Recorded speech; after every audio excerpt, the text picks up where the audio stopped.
Rasulullah mengajarkan, Allahumma hawin ala sakratil mauti. Ya Allah, mudahkan di atas sakratil mautku ya Allah.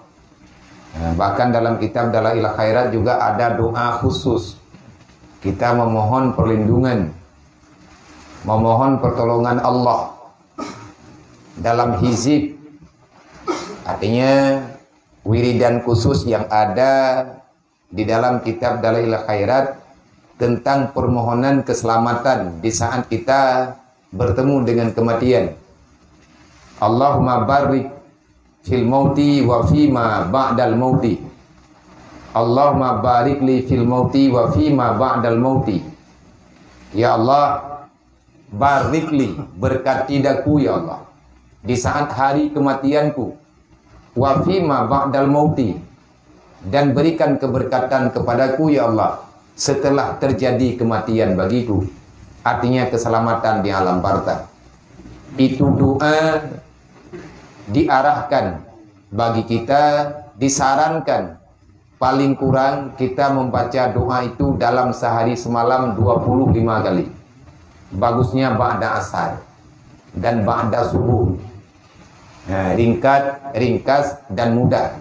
Allahumma barik li fil mauti wa fima ba'dal mauti, ataupun wa barik li fima ba'da mauti. Itu doa daripada doa para wali-wali. Allahumma hawin alaina ala sakratil maut.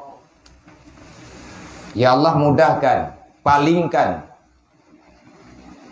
di atas kepayahan dan kesakitan di saat sakratul maut. Kita telah mendengarkan secara jelas gambaran yang bisa digambarkan oleh para alim ulama bagaimana sakitnya di saat terjadi sakratul maut. Menyebabkan gedayo dalam keadaan nada, tegleng mata hanali bahatha. Cuman nafah gedayo yang kadang-kadang kenliyo, cuman nyo yang bergerak. Kenli perut dada, tagidan. Watai tubit nyawang yang sakit. Kalau kepegang gambaran lebih sakit tubit nyawang daripada kita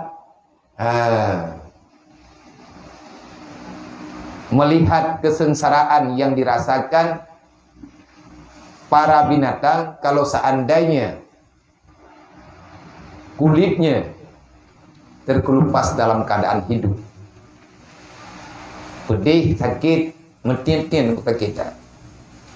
Tak kala punya orang yang merasakan tentang kematian yang detangi nyo anak jaro kerikit. Karena anak kaki gaknya cukup-cukup. Nyo mutet lagi dapat juhi cempli.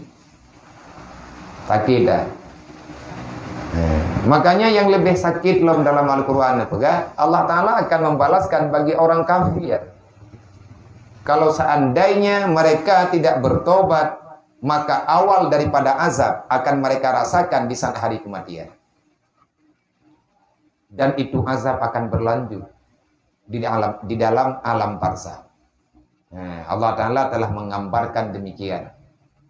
Maka kalau seandainya kita bertanya bagaimana caranya untuk menjauhkan diri daripada maksiat, yang pertama kita berdoa dan berusaha jangan berteman dengan teman-teman, dengan manusia yang memang mereka sudah benar-benar berani berbuat maksiat. Caranya ada sama kita pribadi-pribadi. Bagaimana caranya kita tahu. Karena siapapun kita tidak ingin bermasalah di alam sana. Kita tidak ingin bermasalah di alam barzakh. Apalagi kita bermasalah dengan api neraka, na'udzubillah min dzalik.